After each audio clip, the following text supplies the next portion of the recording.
E aí, beleza? Então, o propósito desse vídeo é que a gente estude juntos um pouquinho a respeito de cinética enzimática e inibição.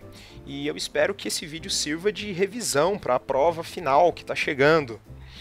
Esse é um assunto super importante, ainda mais porque a velocidade com que as reações acontecem no nosso organismo, determinam a velocidade da própria vida. E é por causa disso que é importante a gente estudar a cinética enzimática.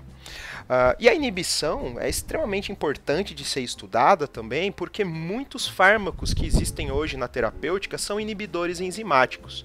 Então, muitas vezes, a gente precisa reduzir a velocidade com que uma reação danosa ocorre no nosso organismo. E como é que a gente faz isso? Com inibição enzimática. E é o tipo de conhecimento que faz com que a gente consiga curar muitas doenças. Por causa disso, é um assunto muito interessante. E como é que a gente vai fazer isso? Então, eu passei para você um roteirinho, certo? De perguntas que você deveria procurar as respostas no livro. Eu espero nesse momento que você já tenha feito uma boa leitura dos capítulos de livros, então da Anita Marzocco, do Leninger ou de qualquer outro livro bom de bioquímica que você possa ter escolhido. E a gente vai repassar cada um desses pontos para tirar eventuais dúvidas. Certo? Então a gente vai seguir ponto a ponto nesse roteiro. Vamos começar pela primeira pergunta. Então, qual é a função biológica de uma enzima? Então, a gente sabe que as enzimas, elas são catalisadores biológicos, certo? De maneira que, se você tem uma reação química que é descrita dessa maneira, então você tem os reagentes formando os produtos. O que acontece? Se a gente traçar um gráfico, parando para pensar na quantidade de energia que o seu reagente, o seu produto possui, então muitas vezes você vai ter algo parecido com isso. Então você tem o teu reagente e você tem o teu produto. Então, na natureza, a gente sabe que as reações elas ocorrem espontaneamente no sentido de liberar energia. Então é muito comum que os produtos tenham menos energia do que os reagentes. Então esse é um conceito que você vai ver com mais profundidade quando você estiver estudando a bioquímica metabólica, certo? Mas para esse momento, esse diagrama serve bem para explicar o que a gente quer dizer. Então é o seguinte, a partir do momento que a reação química acontece, a gente precisa considerar que para que essa reação química aconteça, é necessário que a gente forneça energia para esse sistema. E quando a gente observa o tipo de energia que a gente precisa fornecer para esse sistema, a gente vai chegar num diagrama parecido com isso aqui, ó. Então, o que esse diagrama diz para a gente? Diz o seguinte, que a gente tem uma certa quantidade de energia nos nossos reagentes, a gente está fornecendo energia para o nosso sistema e a partir de determinado ponto, a reação ela segue sem que você precise fornecer mais energia para esse sistema. E aí, essa energia que a gente precisa fornecer para o sistema é o que a gente chama de energia de ativação, que é muito comumente conhecido como EA ou EAT, dependendo da fonte pela qual você está estudando, certo? E aí essa reação química vai ter as suas particularidades, certo? Se nesta reação nós colocarmos um catalisador, então vamos escrever esse caso aqui com uma cor um pouquinho diferente. Então vamos supor que eu tenho um novo caso, no qual eu tenho a conversão de um reagente a um produto, na presença de um catalisador. O que esse catalisador vai fazer? Ele vai reduzir essa energia de ativação necessária para que você comece a reação. Então a gente vai ter uma curva parecida com isso. E aqui a gente vai ter a o nosso novo parâmetro de energia de ativação com o catalisador, certo? E o que a gente vai observar em relação às enzimas é o quê? Que elas são catalisadores biológicos. Então, enzimas são catalisadores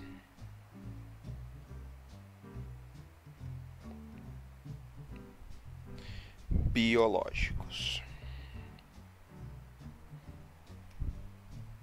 Normalmente são proteínas, mas nem sempre.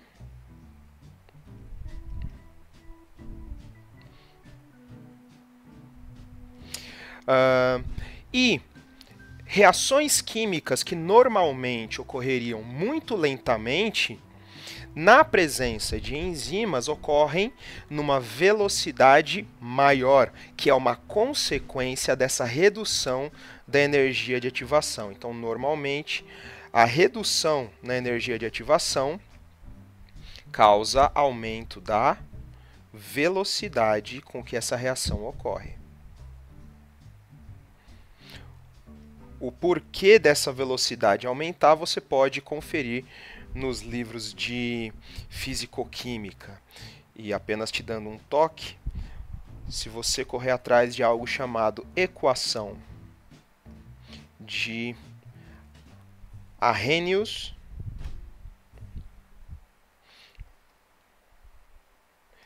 você vai ter a explicação detalhada sobre por que isso acontece. Então, essa equação de Arrhenius mostra para a gente que a velocidade de uma reação e a energia de ativação para que essa reação ocorra estão diretamente relacionadas. E quanto menor a energia de ativação necessária para a reação acontecer, maior é a velocidade da reação. Certo? Então, esse é o papel biológico das enzimas. Então, a gente tem que a vida só é compatível com a velocidade das reações químicas por causa das enzimas. Certo? Então, isso é o que a gente precisa saber nesse momento sobre qual é a função biológica das enzimas. Bom, como a temperatura e o pH influenciam a atividade das enzimas? Pois bem, então, como normalmente as enzimas são proteínas, então a gente sabe que toda proteína vai ter a sua estrutura primária, sua estrutura secundária, certo? E a gente sabe que proteínas são muito sensíveis a alterações de temperatura e pH. Por conta disso, as estruturas secundárias e terciárias dessas proteínas, no nosso caso, enzimas, vão ser também condicionadas à temperatura e ao pH. Por que elas são condicionadas à temperatura? Porque, como a gente sabe, se a temperatura for muito alta, a gente corre o risco de ocorrer a desnaturação das proteínas, certo?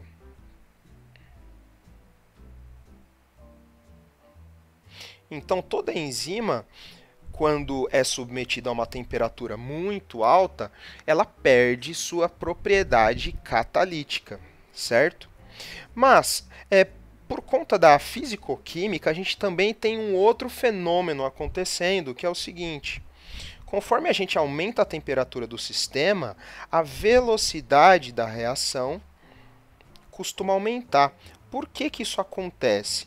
Porque para que reações químicas aconteçam, a gente precisa que as moléculas elas se colidam, elas entrem em colisão de uma maneira efetiva, e quanto maior a temperatura do sistema, maiores as chances de nós termos colisões entre as moléculas.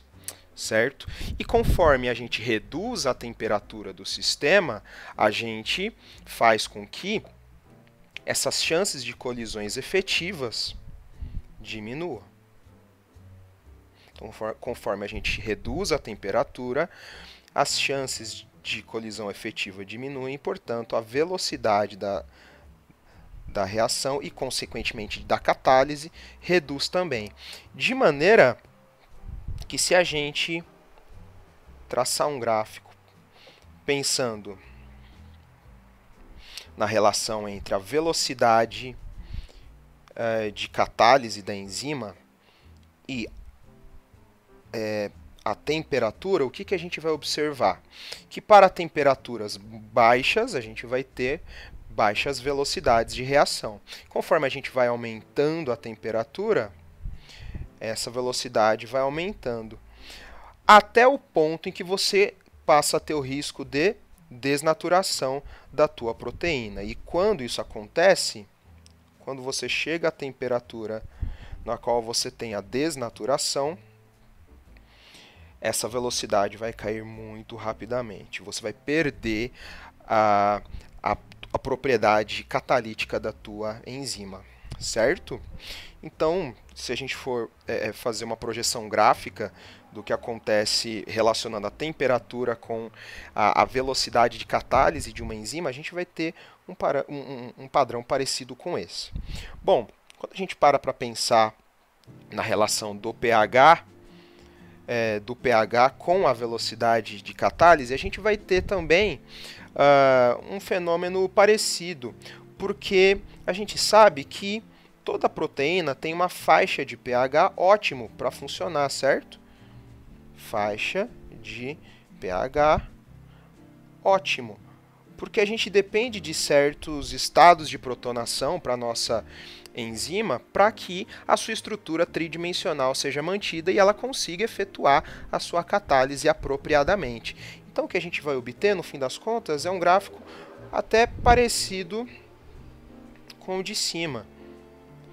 Então, a gente vai ter velocidade da reação por pH e a gente vai ter, nesse eixo do pH, uma faixa de ação ótima, certo? Então, a gente vai ter um aumento aqui nessa região e fora dessa região a velocidade não vai ser tão boa, correndo também o risco de desnaturação conforme a gente expõe a nossa enzima a pHs muito baixos, muito ácidos ou muito altos, certo?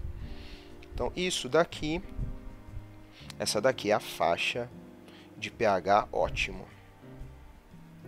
O que é uma faixa de pH ótimo para a minha enzima? Isso depende da enzima com que você está lidando, certo? Depende do microambiente em que ela vai atuar. Se a gente tem uma enzima que atua no estômago, muito possivelmente o pH de ação dela vai ser compatível com o ambiente estomacal, um pH mais baixo. E esse pico desse gráfico vai ser um pouquinho mais deslocado para a esquerda. Se a gente tiver uma enzima que atue mais em meios básicos, certo? Como o duodeno, a gente vai ter uma faixa de pH ótimo, né, para ela atuar um pouquinho mais deslocada para a direita, certo? E apenas complementando um pouquinho sobre essa parte de cima, boa parte das enzimas humanas, elas têm uma temperatura ideal de ação próximas a 37 graus, que é a temperatura basal aí do corpo humano, certo? Eu acho que isso mata essa nossa questão, né? Como a temperatura e o pH influenciam a atividade das enzimas. A gente matou essa questão também. Passando para a terceira questão. Como a atividade enzimática se relaciona à energia de ativação da reação que ela catalisa? A gente já respondeu isso, né? Então, como a velocidade de reação, como a energia de ativação se relaciona à atividade enzimática? Então, a gente observa que quanto maior esta redução na energia de ativação necessária para que uma reação aconteça, né, maior vai ser a velocidade de ação dessa enzima. Muito possivelmente ela será mais eficaz. Então, quanto maior a velocidade, maior a eficácia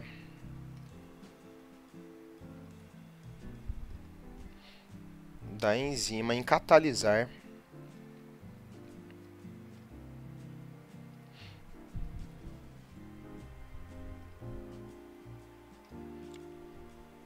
reações. Uma dica preciosa, se esse vídeo estiver muito devagar para você, porque eu realmente estou lidando como se a gente estivesse estudando juntos, você pode também assistir esse vídeo com a velocidade dupla. Eu acho que pode até ser um pouco mais engraçado. Mas no YouTube você tem essa oportunidade de me ouvir falando 2 vezes mais rápido. Eu acho que isso mata essa nossa questão número 3. Então, quanto maior a redução na energia de ativação, maior a velocidade catalítica da enzima, portanto, maior sua eficácia. Bom, como a atividade enzimática se relaciona à velocidade da reação que ela catalisa?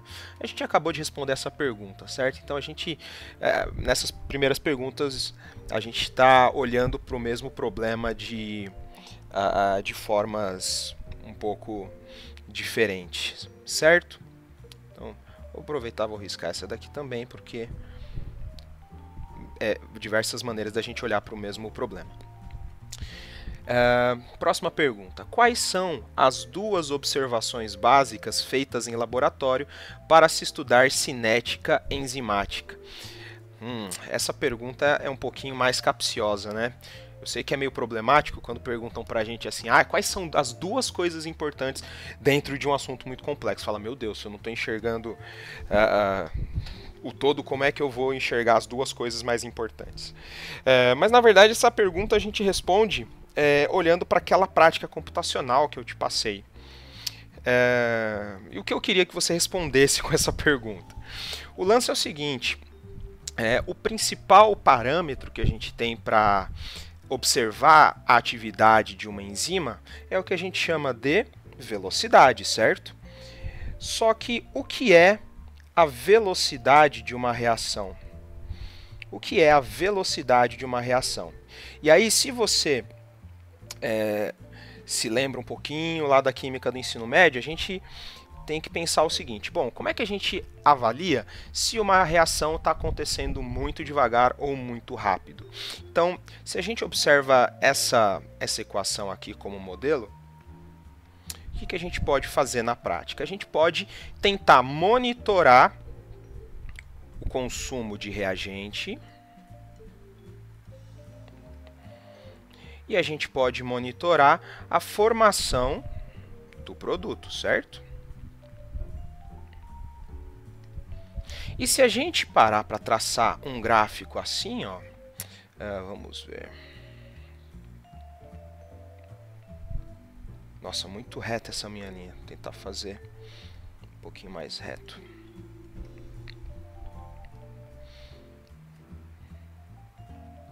Não vai melhorar muito mais do que isso. Ok. Se a gente fizer um gráfico medindo a concentração de reagentes e produtos variando com o passar do tempo, o que a gente vai observar? Então, a gente vai, se a gente observar o que a gente tem de reagente, então a gente vai partir de uma determinada concentração de reagente que vai reduzindo com o passar do tempo até zerar. Então, isso daqui é a nossa curva que representa o reagente. E o produto, o que acontece? Ele começa zerado e conforme o tempo vai passando, a concentração dele vai aumentando, certo?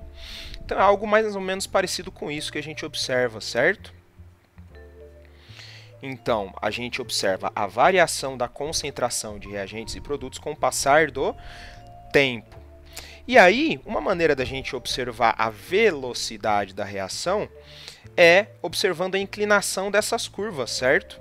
E o que a gente observa para o produto? Bom, no começo a gente tem uma inclinação maior da nossa curva, então a gente parte de uma velocidade alta e essa inclinação ela vai diminuindo, então conforme o tempo vai passando, essa inclinação vai diminuindo. E a gente observa a mesma coisa para os reagentes, certo? Então, conforme o tempo vai passando, você parte de uma velocidade alta, ou seja, uma inclinação alta para a curva, até chegar numa inclinação mais baixa.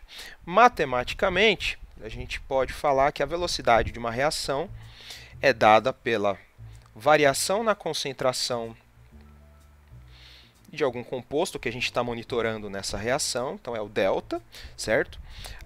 Isso num determinado período de tempo. Então perceba que se a gente quer avaliar como uma enzima está funcionando, a gente tem que conseguir medir a concentração de reagentes e produtos,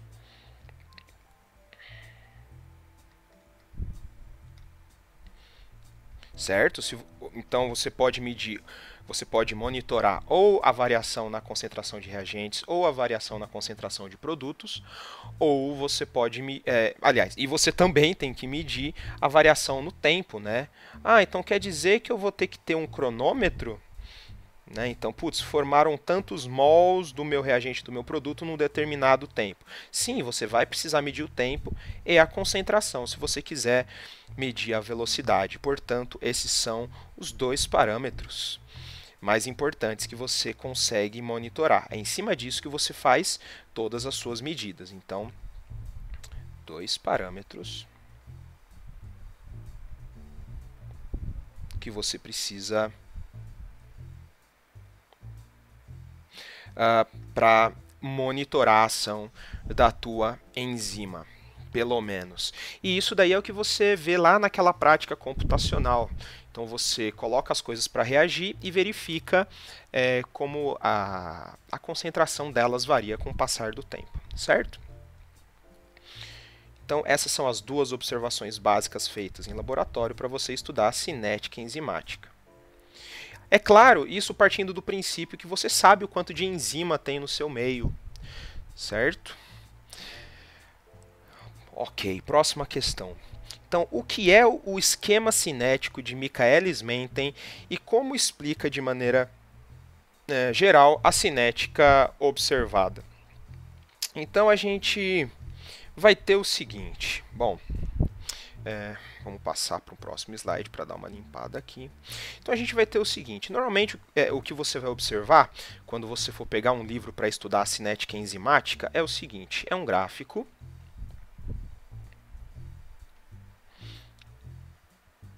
que tem dois eixos. É um gráfico bidimensional muito peculiar. Então no eixo X, nesse eixo horizontal, você vai ter a concentração de substrato. E aqui você vai ter o V0. Aí você fala nesse ponto, meu Deus, o que é isso? O que é cada uma dessas coisas? Então ocorre o seguinte, a reação entre a enzima e o substrato, ela vai se dar da seguinte maneira. Então, vamos conversar nos termos da reação que a gente viu antes. Então, se eu tenho uma reação que ela é assim, ó, reagente formando o produto, eu vou representar esta reação sendo catalisada por uma enzima da seguinte maneira. Então, eu tenho meu reagente que vai se unir com a enzima num primeiro momento e quando eles interagirem um com o outro, eles vão formar algo que é como se fosse um complexo, né, entre o teu reagente e a tua enzima. Então, a tua enzima vai sofrer uma alteração conformacional que vai fazer com que a energia de ativação seja reduzida. E aí você vai ter na tua enzima a conversão do reagente ao teu produto. Então isso daqui está tudo junto. E aí na última etapa você vai ter a liberação do teu produto e da tua enzima. Como enzimas são catalisadores biológicos, é importante ressaltar que o catalisador não é consumido durante a reação que ele catalisa, certo?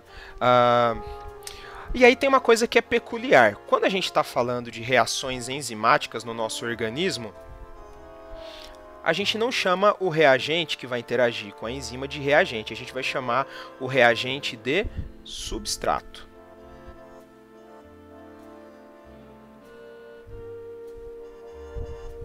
Esse é o substrato. E é por causa disso que normalmente você vê essa reação sendo representada assim, né? Então, enzima mais substrato vai formar o complexo enzima-substrato. Você vai ter a conversão do teu substrato a produto. E aí você vai ter a liberação do teu produto mais a tua enzima.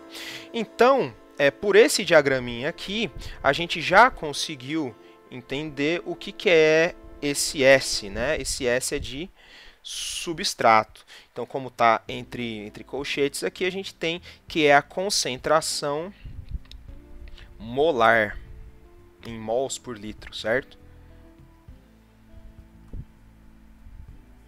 Então, é a concentração molar. Parte do gráfico a gente já sabe o que é, então.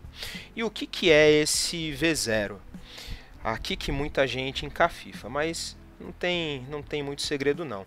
Então perceba o seguinte, uma das maneiras que você tem de monitorar a tua reação, como eu mostrei para você, é essa daqui, ó. Você faz um gráfico de concentração por tempo.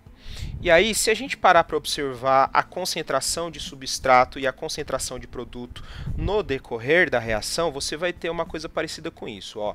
Então, o produto vai se formando e você tem o teu substrato sendo consumido, certo? Então, aqui a gente tem produto se formando, substrato sendo consumido. Então, você está percebendo que a inclinação dessa curva varia, o que significa que a velocidade da reação, ela varia com o tempo. Então, V da reação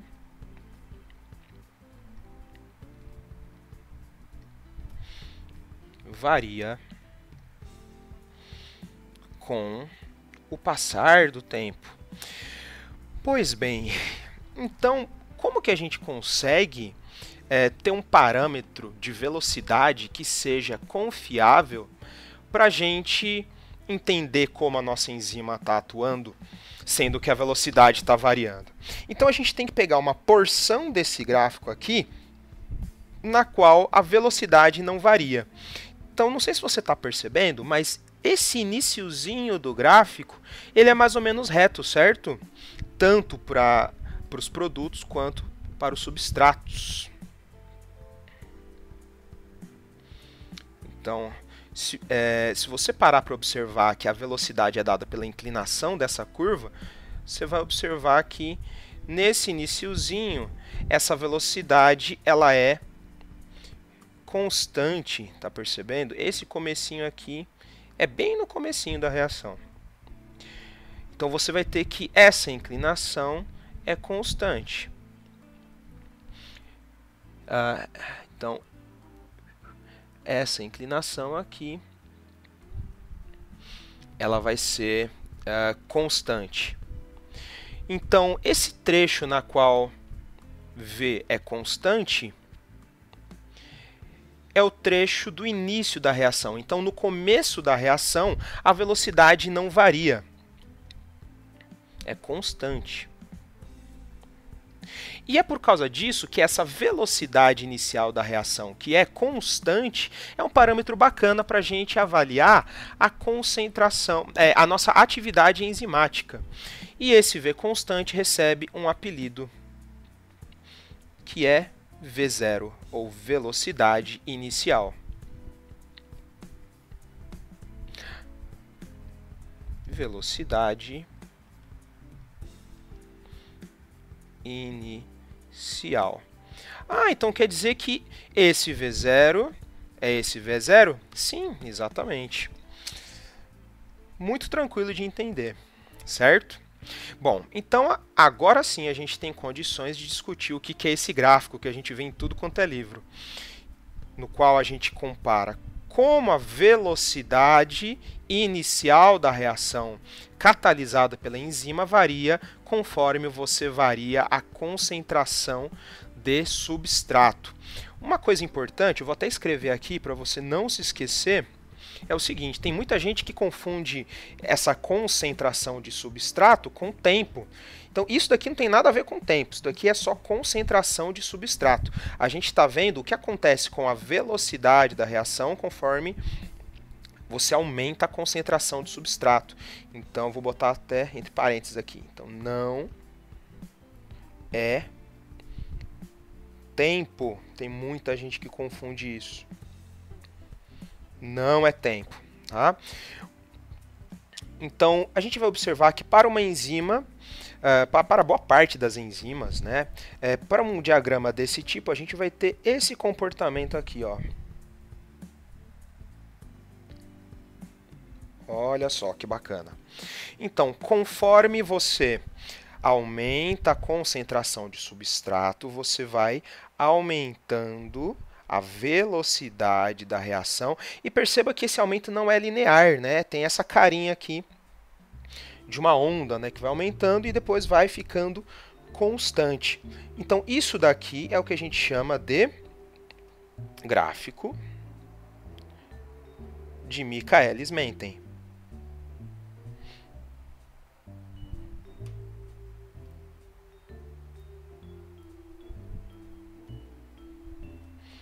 Michaelis-Menten. E descreve para a gente o comportamento de uma enzima conforme você aumenta a concentração de substrato. Vamos ver se a pergunta ela aprofunda um pouco mais do que isso.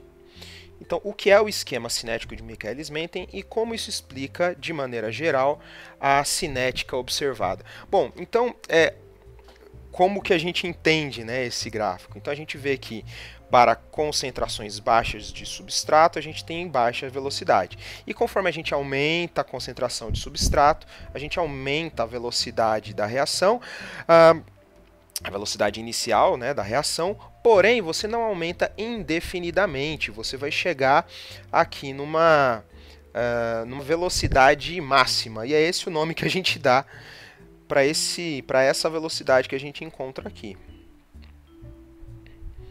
Então,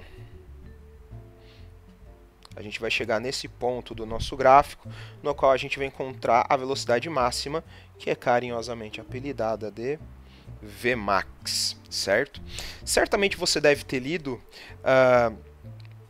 que se você der um zoom aqui nessa parte, você vai observar que esse gráfico aqui nunca vai chegar no Vmax, né? Então, se você der um zoom aqui,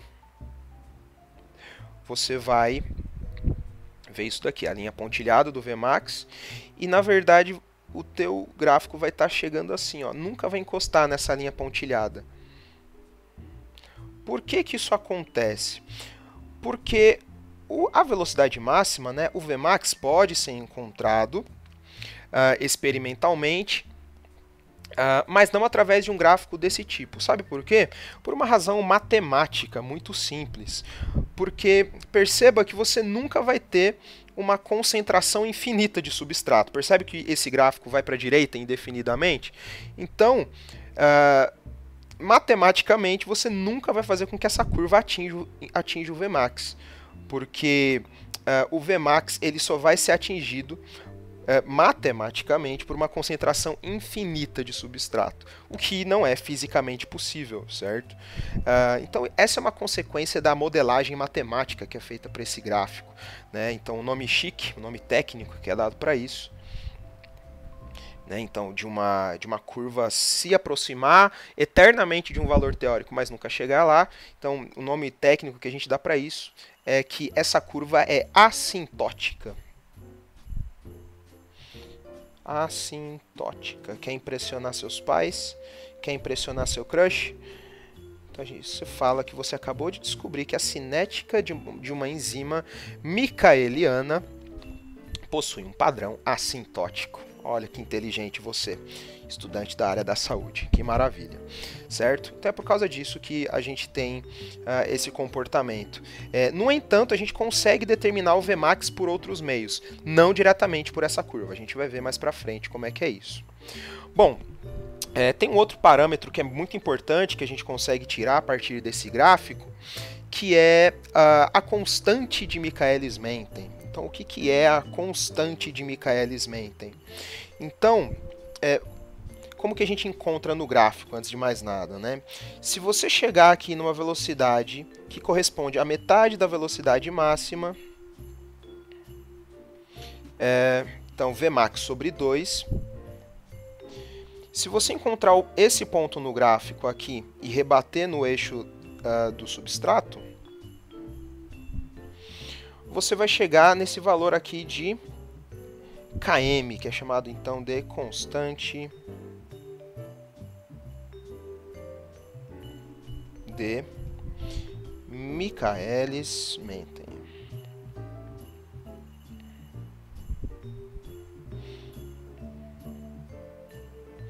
Então, numa análise um pouco mais superficial, a gente pode falar o seguinte: bom, então essa constante de Michaelis-Menten é uma constante que é igual a um valor de concentração de substrato, na qual a velocidade é metade da velocidade máxima.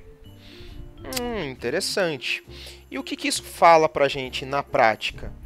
Esse daqui é um valor que nos permite identificar a afinidade de um substrato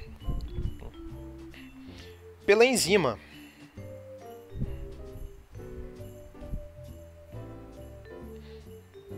Afinidade de um substrato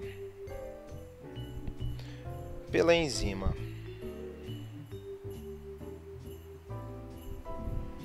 Uai, por que isso acontece? Porque perceba o seguinte: se eu precisar de uma concentração muito pequenininha de substrato para que a minha velocidade chegue à metade da máxima, quer dizer que eu tenho uma afinidade bem alta do meu substrato pela minha enzima. Agora, se eu precisar colocar muito substrato no meu meio para que a velocidade chegue à metade da máxima, então isso quer dizer que a minha enzima não está tão afim de catalisar essa reação, dado que eu preciso colocar um tantão de substrato para que ela trabalhe na capacidade máxima dela, né? Bastante simples. É claro que a gente tem todo o tratamento matemático que a gente dá para esse gráfico, né? Então, vamos já colocar essa equaçãozinha aqui, que é a tal da equação de Michaelis-Menten, né? Então, a gente sabe que o V0, que é o que a gente observa aqui em cima, o V0 vai ser dado por Vmax vezes concentração de substrato dividido por km mais concentração de substrato. Então, o Vmax, né, vai ser constante para cada combinação de enzima e substrato, e o km também. E aí você vai conseguir enxergar a relação entre a concentração de substrato e V0 nesse gráfico, certo? Então, se você plotar essa equaçãozinha aqui, você chega nesse gráfico. Precisa decorar essa equação? Não precisa decorar, mas você precisa entender que se você plota esse gráfico, se você plota essa equação num gráfico, vai resultar nisso daqui, o que dá muitas informações importantes para a gente, certo? Então, acho que isso resolve nossa questão. O que é o esquema cinético de Michaelis-Menten e como isso explica de maneira geral a cinética observada. Vamos passar para a próxima. Então, por que a velocidade de uma reação catalisada por uma enzima é proporcional à quantidade do complexo enzima-substrato? Essa questão é meio capciosa. Então, a ideia dessa questão é que a gente reflita sobre o seguinte: perceba que se a minha enzima não encontra com o meu substrato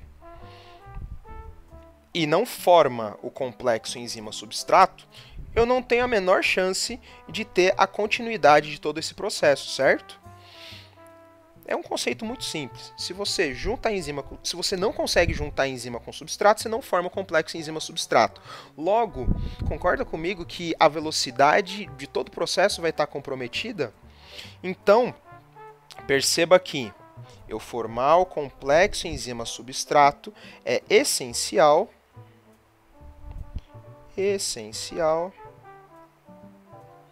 para eficiência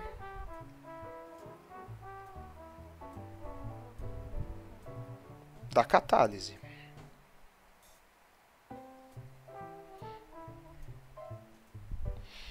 Nossa, mas é uma coisa tão simples, por que você está falando disso?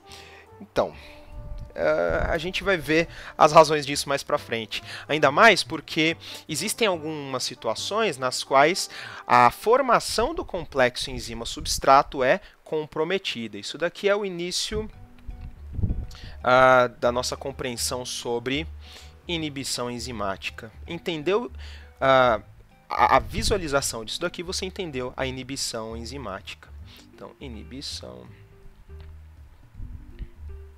tem a ver com inibição enzimática.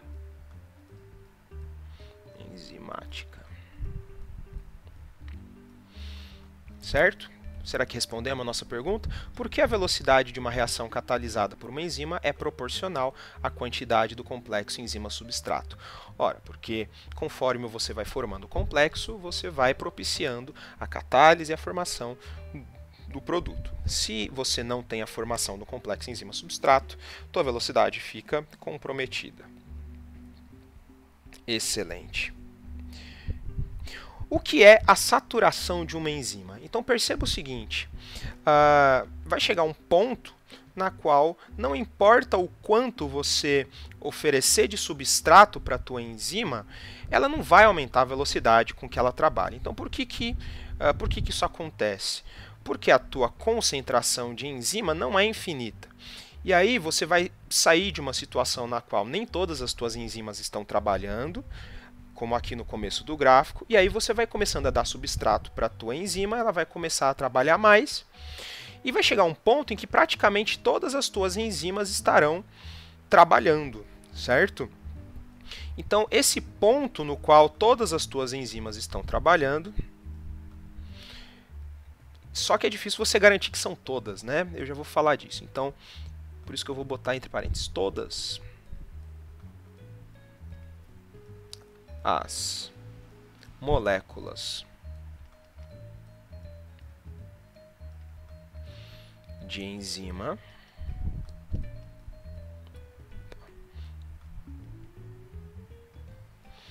estão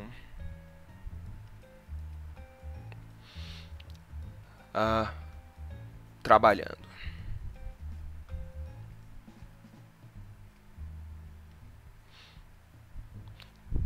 Então, quando todas as moléculas de enzima estão trabalhando, não adianta você dar mais substrato para elas, que elas não vão fazer mais catálise, porque praticamente todas elas estão ocupando. Estão trabalhando, certo? Então, nesse ponto aqui, você vai ter a tua velocidade muito próximo da máxima ideal, certo? E assim, termodinamicamente é muito difícil você ter absolutamente todas as suas moléculas de enzima trabalhando. E esse é um dos motivos porque a gente vai ter esse comportamento assintótico. E aí, quando você tem essa situação, isso é o que você chama de saturação. Então você diz que a tua enzima está saturada.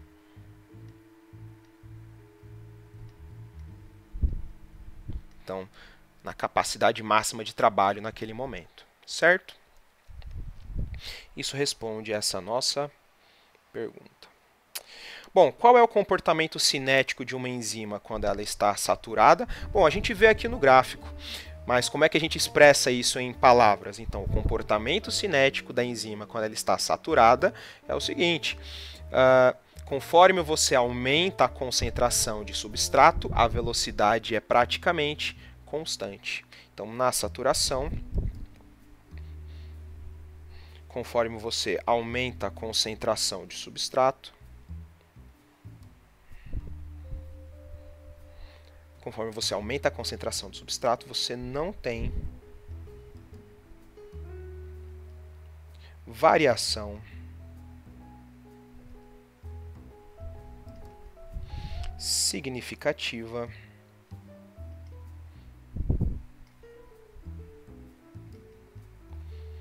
de V0, certo? Isso responde para a gente essa questão. Para você ver como esse gráfico conta tantas coisas para a gente, você vai ver que as perguntas que a gente vai lidar daqui para frente a gente consegue responder de maneira um pouco mais rápida. Bom, como a formação de um complexo enzima-substrato explica a velocidade de reação que a enzima catalisa a atingir seu máximo? Através da saturação. Respondido. Não tem muito o que complicar essa pergunta não. Pelo menos não para os nossos propósitos. Então a gente depende da formação do complexo enzima-substrato. Então a gente depende disso daí para a enzima trabalhar no seu máximo. E aí, isso explica esse formato do gráfico. Bom, explique matematicamente como o valor de Km pode ser obtido a partir do gráfico de V0 em função de S, que nada mais é do que o gráfico de Michaelis-Menten, quando V0 igual a Vmax. Então perceba o seguinte, quando a gente tem V0 igual a Vmax, a gente já chegou num ponto de medida do gráfico em que a gente consegue enxergar esse gráfico na totalidade, certo? E a gente inferiu, por definição, que a constante de Michaelis-Menten vai ser igual à concentração de substrato necessária para que a enzima atinja essa velocidade igual a Vmax sobre 2. Então o lance é o seguinte, a gente pode simplesmente substituir esse V0 por Vmax sobre 2 e a gente vai descobrir que nessa situação Km é igual a S, certo? Eu vou deixar esse exercício para você fazer aí. Se você tiver dificuldades com essa dedução, você pode dar uma olhada no fórum. O que é importante você saber a respeito dessa questão é que você consegue identificar o Km da tua enzima a partir da observação do gráfico de Vmax, e aí você sabe que o Km vai ser a concentração do substrato na qual você tem velocidade igual a Vmax sobre 2. Certo?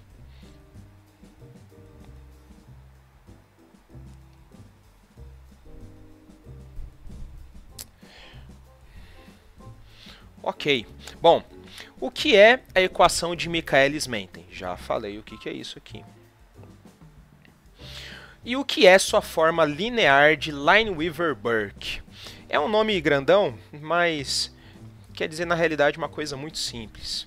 Então, observe o seguinte. Bom, como é que a gente obtém um gráfico desse na prática, né? Então você teria que fazer várias medidas de velocidade fazendo esse experimento aqui, certo?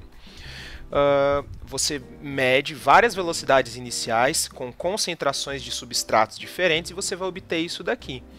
Só que percebe que vai ser muito difícil você identificar o ponto em que você chegou na tua velocidade máxima. Então, como é que a gente pode descobrir a velocidade máxima na prática, né? E perceba uma coisa, você não tem como determinar o Km se você não determinar a velocidade máxima.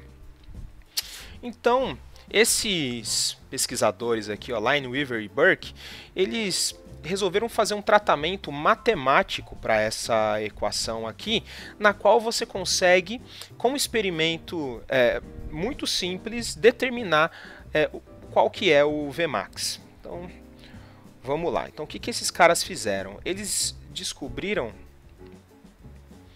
que se eles invertessem a equação, é claro que isso era simples para eles, né? Agora a gente só tem que entender.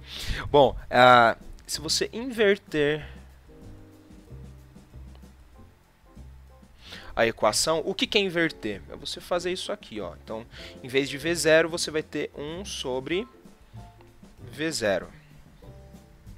E do outro lado você vai pegar o que está embaixo e jogar para cima, o que está em cima você joga para baixo. Isso que é inverter a equação. Então você vai ter Em cima você vai ter Km, Km mais concentração de substrato.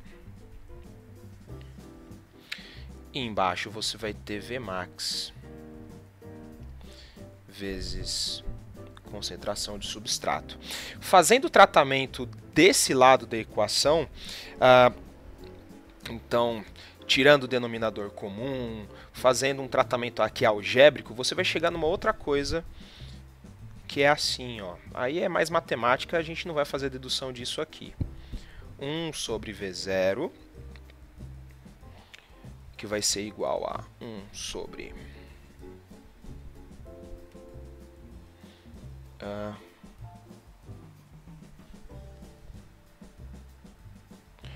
1 sobre S vezes Km sobre Vmax mais 1 sobre Vmax. Você fala, nossa, Fred, você está complicando mais do que ajudando. Não, calma. Olha só. Isso daqui é a forma da equação que Lineweaver e Burke descobriram, que possui uma propriedade muito bacana, uma vantagem muito bacana, que essa curva aqui não tem. Isso daqui, se você observar de perto, te lembra alguma coisa?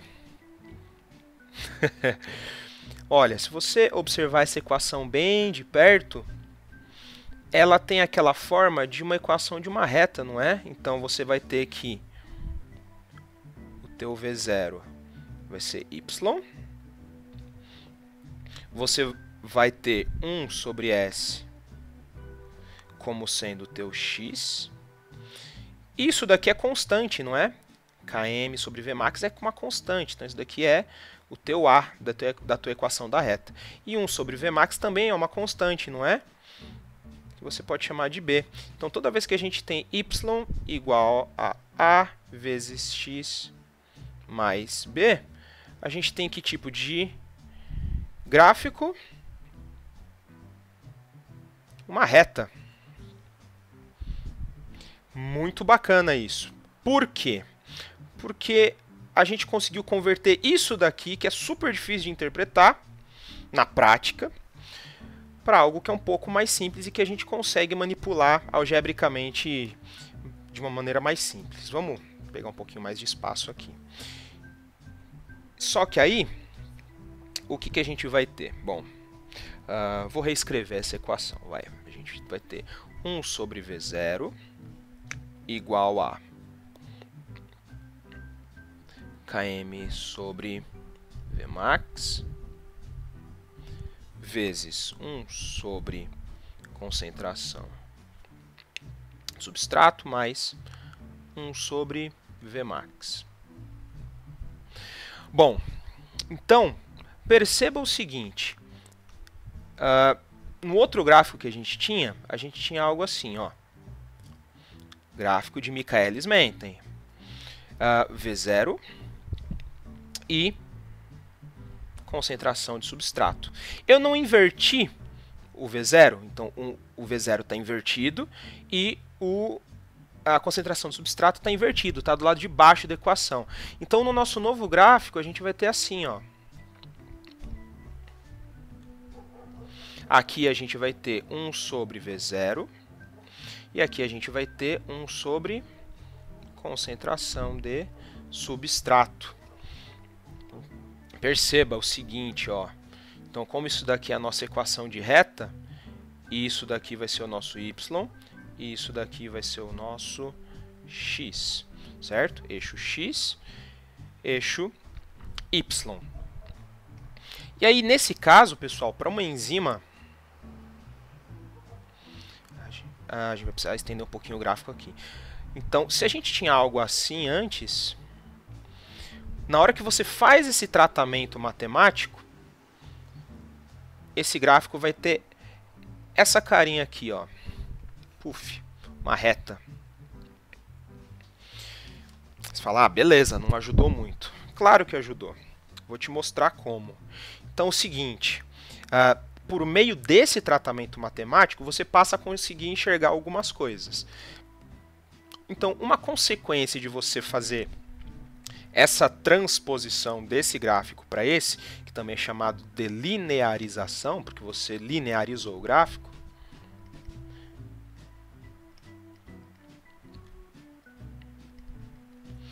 é que aqui, onde essa reta aqui encontra o eixo y, você vai ter o teu 1 sobre Vmax. Ou seja, você vai ter o teu Vmax invertido. E aqui, onde essa reta encontra o eixo x, você vai ter menos 1 sobre km. Olha só que legal. O lance é o seguinte, conforme você faz um experimento lá no teu laboratório e enxerga esse primeiro gráfico aqui, percebe que você vai encontrar uma série de pontinhos assim, ó. Então você encontra esse primeiro ponto, depois esse outro ponto, depois esse outro ponto, esse outro ponto, esse outro ponto. Imagina o tanto de experimento que você teria que fazer até chegar para conseguir descobrir o teu Vmax. Seria muito inviável você fazer isso. Agora, olha só, na hora que você faz esses experimentos, obtém esses pontos, só que em vez de jogar de um gráfico assim, você joga num gráfico assim, o que você vai obter? Bom, você vai obter uns pontinhos aqui, certo? Olha só que legal. Então, você não vai precisar fazer experimento para sempre. Você vai fazer o número de experimentos necessário para você conseguir enxergar a tua reta. E aí você descobre a tua equação da reta, joga nessa equação aqui. E aí o que você faz? Você tem condições de extrapolar a tua reta. E aí o que você vai descobrir? Quanto é 1 sobre Vmax e quanto é menos 1 sobre km, só a partir da extrapolação dessa reta. Você não precisa fazer experimento para sempre. Então você descobriu quanto é o Vmax só vendo onde que a tua reta cruza o eixo y. Isso é maravilhoso, maravilhoso, porque você não precisou fazer experimentos até o infinito, você fez uma reta e além de descobrir o Vmax, você conseguiu descobrir quanto que é o km. Na realidade, o gráfico vai te dar quanto que é 1 sobre Vmax, mas aí o que você faz? Você inverte o número. E a mesma coisa, aqui para o menos 1 sobre km. Resolve essa continha aqui e você descobre quanto é o km da tua enzima.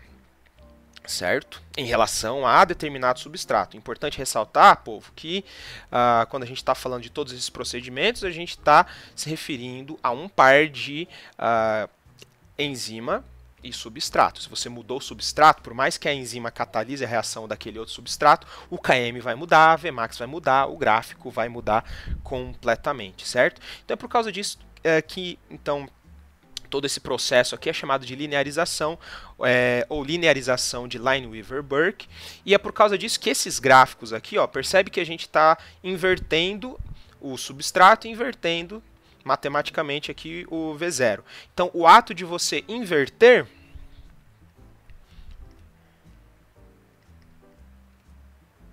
então a inversão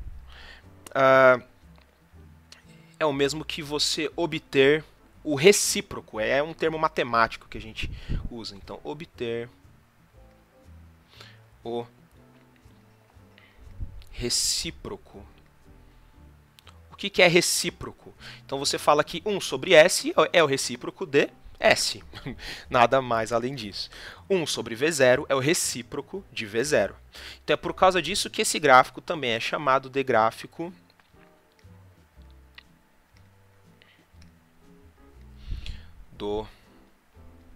dos duplos recíprocos.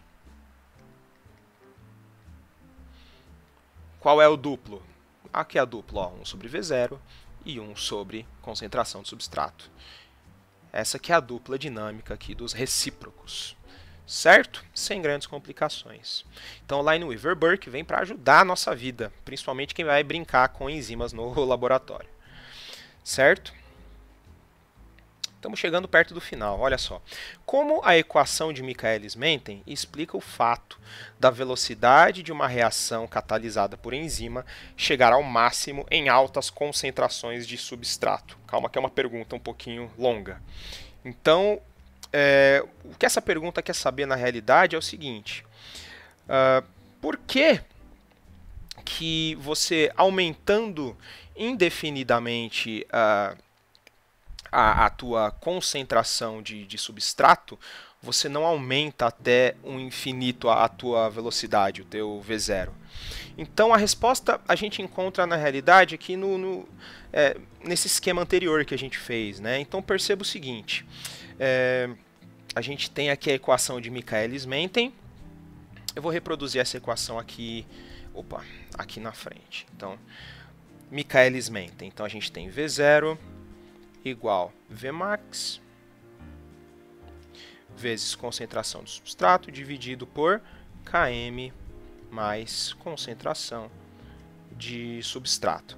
Então vamos observar o seguinte, se a gente não tem nada de substrato, concorda comigo que essa concentração de substrato vai ser igual a zero, logo 0 vezes Vmax vai ser zero e tudo isso aqui vai ser zero. Então se você tem concentração de substrato igual a zero, você vai ter a tua velocidade igual a zero. Perceba que se a nossa concentração de substrato foi igual a 100, vamos pensar numa unidade 100 micromolar. A gente vai ter alguma coisa do tipo assim. Então, o teu V0 nessa situação vai ser igual a 100 vezes Vmax dividido por Km mais 100. Então, perceba que a gente vai ter um V0 igual a isso daqui. Claro que a gente não está estipulando os valores de Vmax e Km, mas a gente vai ter um V0 igual a isso. Vamos supor, então, agora que a gente queira estourar de substratos daqui. A gente vai colocar uma concentração 10.000 vezes maior do que isso. Não, 10.000 é muito, né? Vamos colocar só 10, vai. Então a gente vai pensar numa concentração de substrato igual a 1000 micromolar.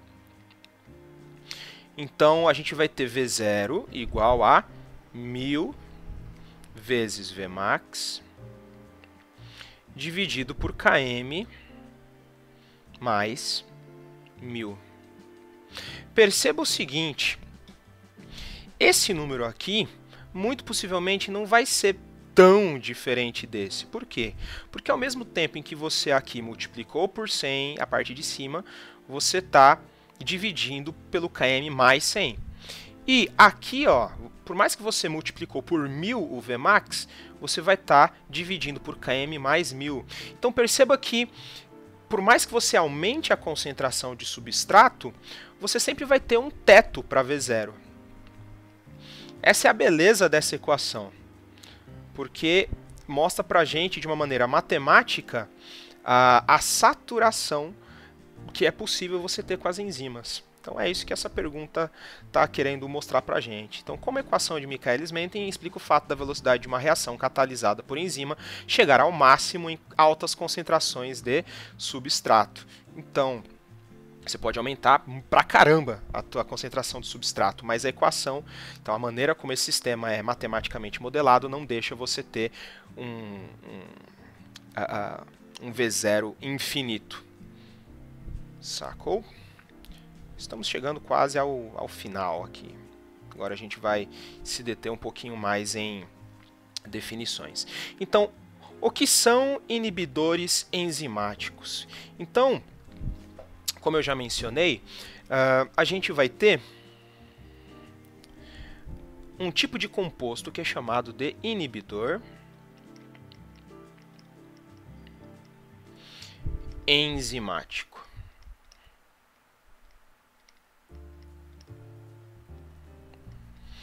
Inibidores enzimáticos são compostos que reduzem a velocidade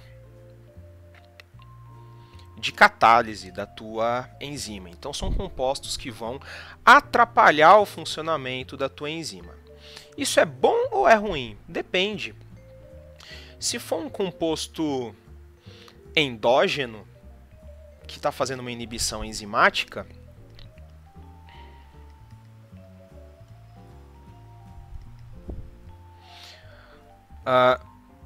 você tem uma situação na qual você tem, então, uma inibição enzimática, uma redução da velocidade com qual uma enzima catalisa uma reação, de maneira que a reação que ela está catalisando não vai produzir indefinidamente o produto daquela reação, né? Então, você imagina no teu organismo, se você produzisse epinefrina indefinidamente, você não ia ter regulação nenhuma fisiológica, certo? Imagina se você produzisse acetilcolina para sempre, né? Então a gente precisa de mecanismos que façam com que a síntese dê uma reduzida. Fala, oh, tá de boas já de você sintetizar isso daí. Então, quando a gente tem inibidores enzimáticos endógenos, normalmente a gente não fala de inibição. O termo que normalmente é utilizado é regulador. Então a gente não tem inibidor, a gente tem regulador. Regulador. Agora, se você tem um composto que é exógeno ao teu organismo, então vamos supor que você ingira alguma toxina que iniba uma enzima que produz que catalise o processo de produção de algum neurotransmissor ou algum outro composto muito importante para você. Você pode ter até morte causada por causa disso, né? Então, nesse caso, a inibição enzimática é ruim. Mas se a gente administra, por exemplo, um composto num paciente que é um inibidor enzimático, mas que pare um processo que está acontecendo demais no organismo dele, pode ser uma coisa muito boa, certo? Então, é disso que a gente fala quando a gente fala de inibidores enzimáticos. Essa daqui é uma explicação bem genérica, a gente já vai aprofundar um pouquinho mais. E aí, quando a gente fala de inibidores enzimáticos, a gente pode falar de diversas classificações. Vamos ver a primeira delas. Então, a gente está perguntando aqui, o que são inibidores competitivos e não competitivos? Então, o lance é o seguinte, se a gente para observar como ocorre, né, visualmente o processo de catálise de uma enzima, como é que vai acontecer isso daí? Então, a gente pode representar a nossa enzima como se fosse isso daqui, ó.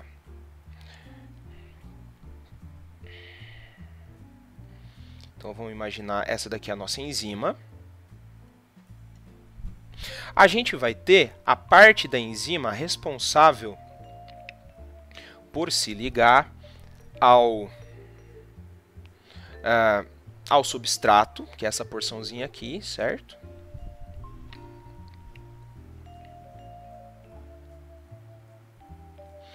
E essa porçãozinha aqui, a gente chama de...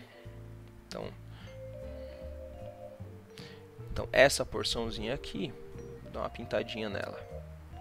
A gente chama essa porção de sítio catalítico.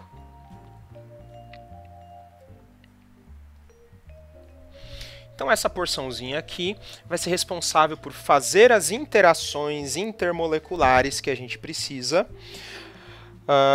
com o nosso substrato, certo? Beleza, então como que a catálise vai ocorrer?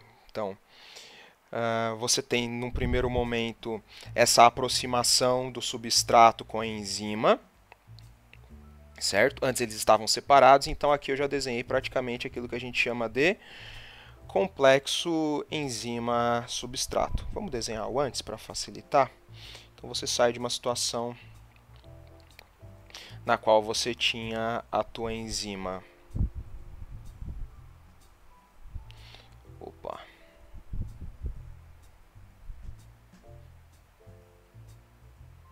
Nossa, ficou horrível esse desenho, calma aí. Então a gente sai de uma situação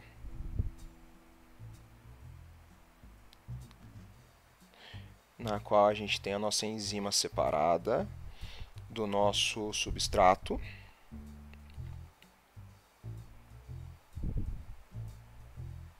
Aí eles se unem, fazem o complexo enzima-substrato. Bom, e aí o que acontece? Quando eles estão interagindo, a enzima sofre uma alteração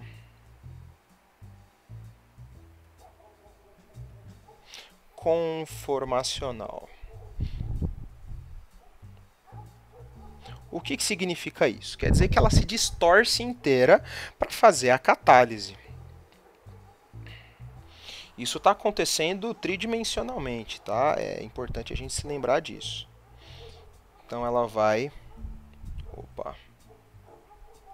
se distorcer de uma maneira. Acho que aqui eu não representei bem a distorção.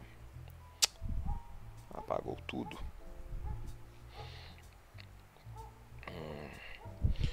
A gente pode fazer assim, ó.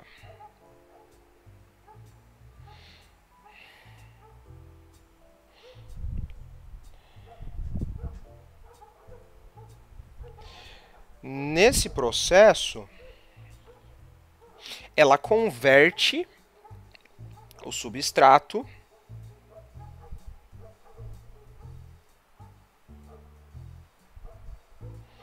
no produto, certo? Então, o produto vai ter uma forma diferente do substrato. E aí a gente tem a outra etapa, que é a liberação da enzima. Aí a enzima vai retornar à conformação original dela e vai liberar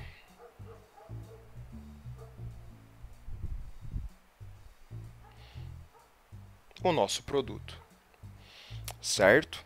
Então perceba, como a gente falou lá atrás, algumas coisas importantes para a gente relembrar. O processo de catálise, então a eficiência do nosso processo de catálise vai depender da formação do complexo enzima-substrato. E aí o que acontece? Imagina só que a gente tenha um outro tipo de composto que se pareça com o substrato, mas que não é o substrato. Imagina que a nossa enzima vai interagir com algo... Vou desenhar aqui embaixo, melhor.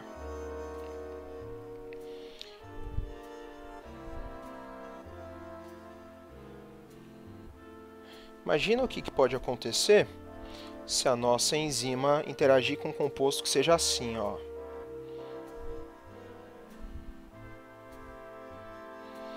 Percebe que esse composto aqui vai impedir a aproximação do substrato, portanto, não vai formar o complexo enzima-substrato, certo? Isso, complexo enzima-substrato não vai ser formado. Como isso acontece, você vai ter a tua velocidade de reação prejudicada, certo? Então, isso daqui é o que a gente chama de inibidor. E como esse inibidor compete pelo sítio catalítico com o substrato, a gente vai chamar isso de inibidor competitivo.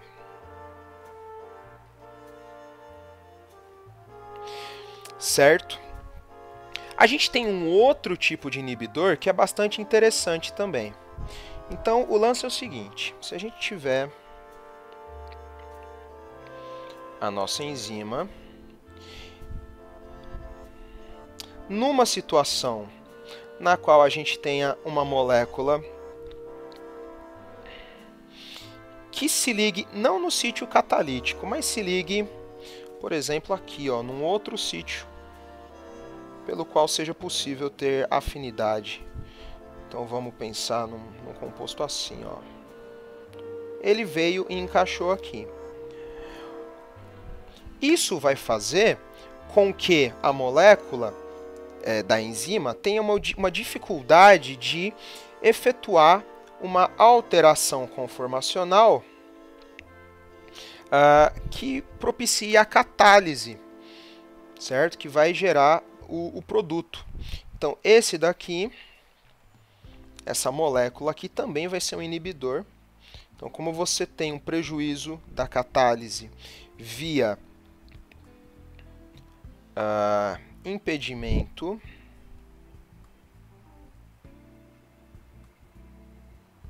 na alteração conformacional, você vai ter um prejuízo na velocidade do teu processo catalítico. Faz sentido? Só que você tem uma dificuldade a mais, no entanto, não no sítio catalítico. Então, o teu substrato ainda pode tentar interagir aqui. Vai interagir? Pode, depende do caso que você estiver vendo. No entanto, você vai ter uma dificuldade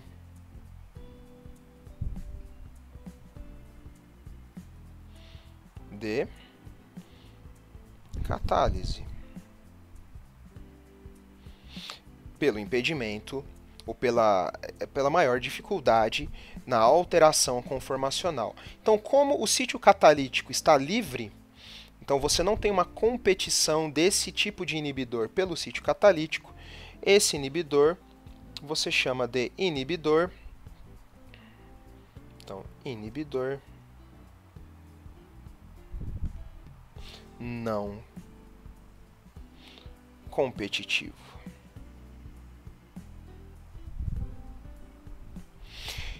Algumas coisas importantes, então, a gente ressaltar sobre esses tipos de inibição, então, são o quê? Então, inibidor competitivo compete pelo sítio catalítico com o seu substrato, ou com o substrato da enzima.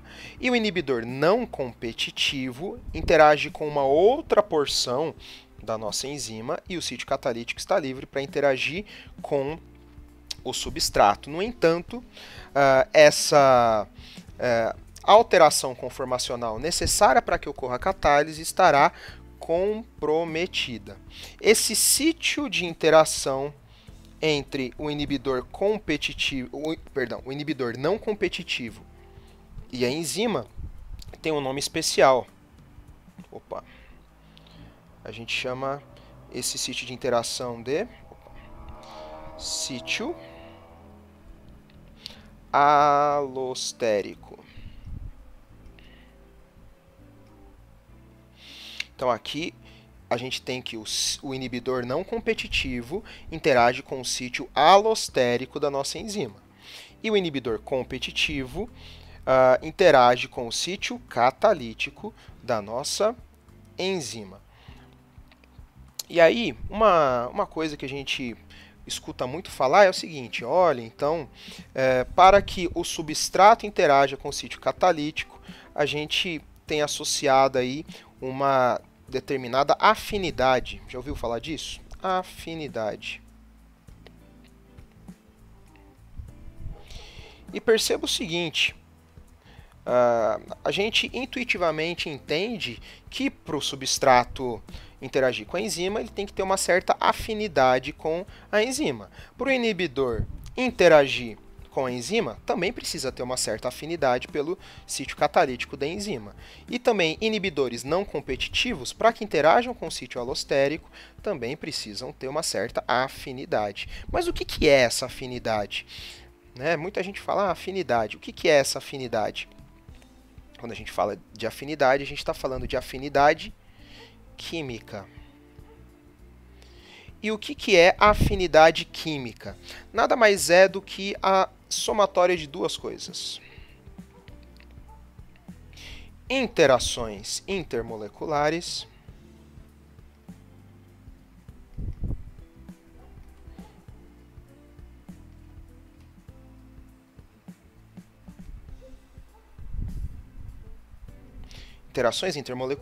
e geometria apropriada.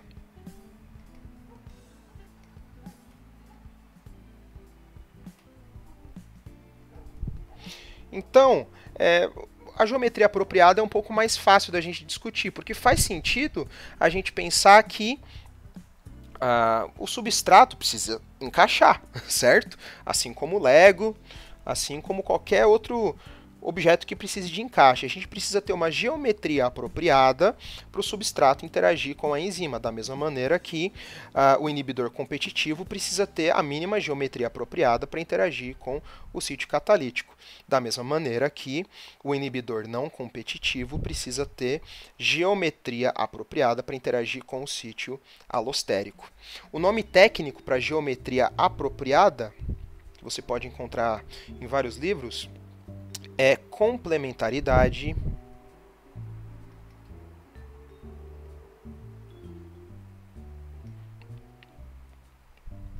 estérica. Não é histérica, viu, povo? Pessoas histéricas são pessoas que surtam com qualquer coisa. Aqui a gente está falando de complementaridade estérica. Da onde vem esse histérica? Vem do grego steros. Steros significa volume. Então, os volumes das moléculas precisam ser complementares. Então, de maneira mais simples falando, elas precisam encaixar, certo? E assim, povo, as interações intermoleculares também precisam ser complementares, certo? Então, se você tiver um substrato que faça mais interações de Van der Waals, ou mais interações com caráter apolar, o teu sítio catalítico terá que ter regiões mais apolares, ou grupos R de aminoácidos que sejam mais apolares. Da mesma maneira, em lugares, em substratos que você tiver mais ligações de hidrogênio acontecendo, o teu sítio catalítico vai precisar ter mais ligação de hidrogênio. Isso vale para interações íon-dipolo, interações iônicas também. Tá? Então, as interações intermoleculares precisam ser complementares. E o nome técnico que a gente dá para isso é complementaridade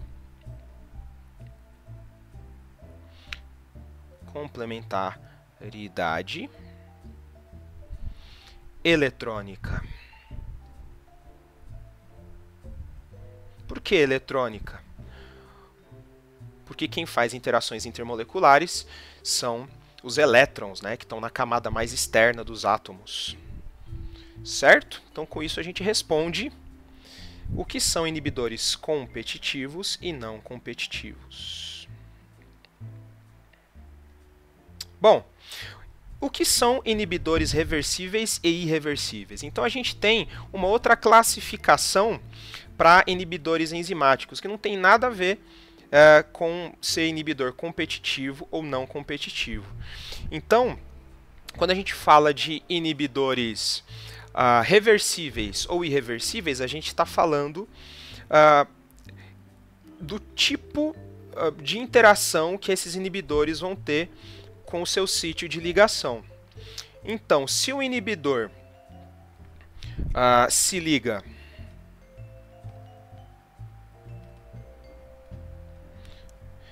liga com altíssima afinidade, isso quer dizer que ele vai fazer interações muito fortes. Normalmente é uma interação covalente. Putz, é uma ligação química, né? É, uma ligação covalente. Pô, ligação covalente é um pouco mais difícil de quebrar, certo? Muito, na verdade, muito mais difícil de quebrar do que uma ligação de hidrogênio, por exemplo. Mas se você também tiver muitas ligações de hidrogênio, ou uma afinidade alta demais, você vai ter, então, uma inibição muito difícil de você desfazer, ou seja, uma inibição irreversível. Então, se você faz uma inibição irreversível, você inutiliza a tua enzima, certo? Imagina que o teu inibidor competitivo se liga para sempre na tua enzima. A tua enzima nunca mais vai catalisar nada. E da mesma maneira, se teu inibidor não competitivo se ligar irreversivelmente, tua enzima não vai catalisar mais nada. Ao passo que, se você tem uma afinidade menor, né? Então, se você tem uma afinidade não com 4 setinhas, né, falando que é muito grande, mas 2 setinhas. Então, menor afinidade. Opa.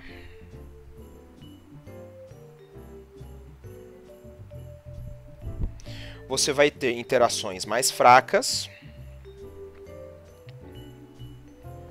e, portanto, essa interação vai ser reversível. Então perceba o seguinte, você pode ter a permutação de todas essas coisas, né? Você pode ter um inibidor competitivo irreversível ou um inibidor competitivo reversível. Você pode ter também um inibidor não competitivo irreversível, quanto um inibidor não competitivo reversível. Certo? É alguma das possibilidades que você tem. Então, normalmente, compostos que fazem inibição irreversível, eles tendem a ser mais tóxicos. Então, muitos agentes de guerra química que são utilizados, né, sarin, gás mostarda, né, são inibidores enzimáticos irreversíveis, muito perigosos. Ao passo que os medicamentos, né, então, muitas moléculas usadas para terapia são inibidores enzimáticos reversíveis, ou seja, eles se ligam, depois de algum tempo eles se desligam porque as interações são mais fracas, né? Então, normalmente, interações de Van der Waals, uma ou outra ligação de hidrogênio, aí você não vai ter tantas como no caso de cima, certo? Então, normalmente o que caracteriza uma inibição irreversível, normalmente, mas não é regra, tá? É uma ligação covalente, ligação de hidrogênio é menos. E o que caracteriza inibidores reversíveis são esses tipos de interações mais fracas do que a covalente, certo? Estamos chegando na nossa última pergunta. Então, como essas inibições afetam o gráfico de V0 por S e como afetam o Km? Então, a ideia é a gente ver todos esses conceitos no gráfico. Para isso, a gente vai precisar fazer um gráfico novo. Vamos ver se a gente tem espaço aqui. Vamos fazer nesse daqui mesmo. Olha só. Então, normalmente, o que a gente vai observar é o seguinte. Quando a gente tem uma inibição reversível, a gente vai ter um gráfico muito parecido com isso aqui, ó. Então, aqui a gente está observando o mesmo sistema na presença de um inibidor reversível. Então, inibidor. Então aqui, perceba, nesse sistema você tem a tua enzima, o teu substrato, mas você colocou uma certa quantidade de inibidor reversível.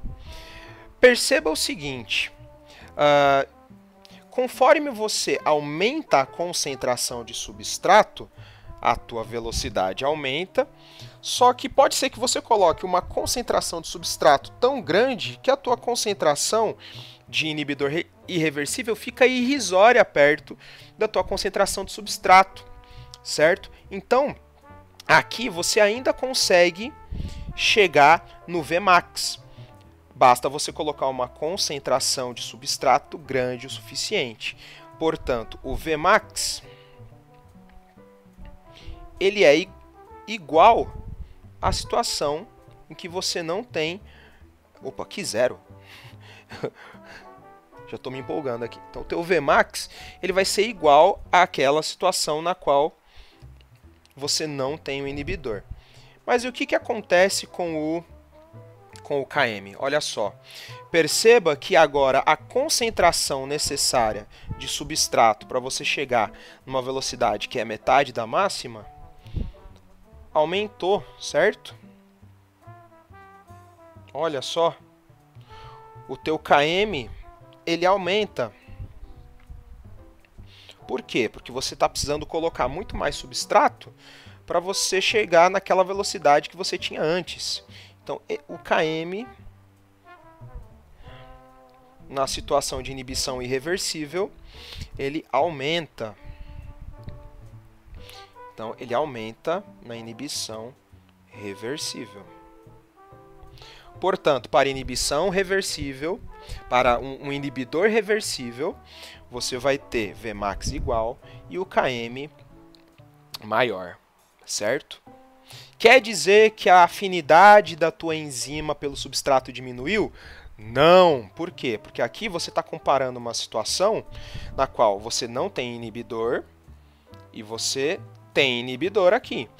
O teu Km ele aumentou, Mas por que que ele aumentou? Ele aumentou porque você tem o fenômeno da competição acontecendo. Então, Km é uma medida da afinidade da enzima pelo substrato, mas aí quando a gente está comparando substratos diferentes, certo?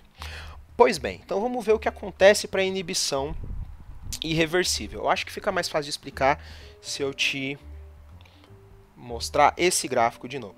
Então perceba que conforme você tem o inibidor não competitivo interagindo com a tua enzima, a tua formação de complexo enzima-substrato fica comprometida, certo?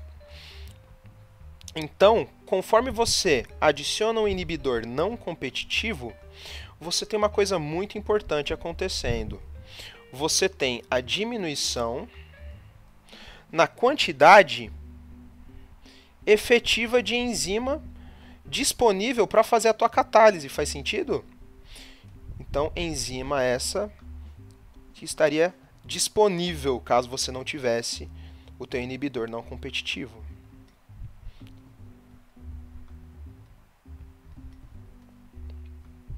De maneira que você vai ter um comprometimento nas possibilidades de catálise que você tem para a tua enzima. Ou seja, se você for parar para pensar em como isso se rebate aqui,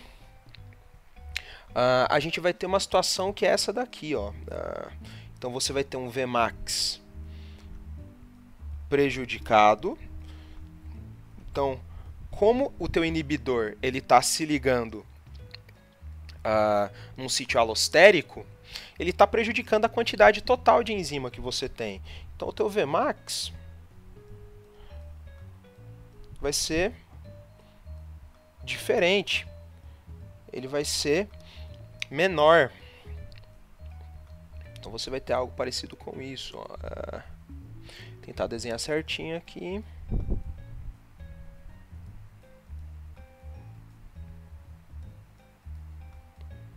Olha só, então na presença de um inibidor enzimático não competitivo, a gente vai ter um padrão parecido com esse.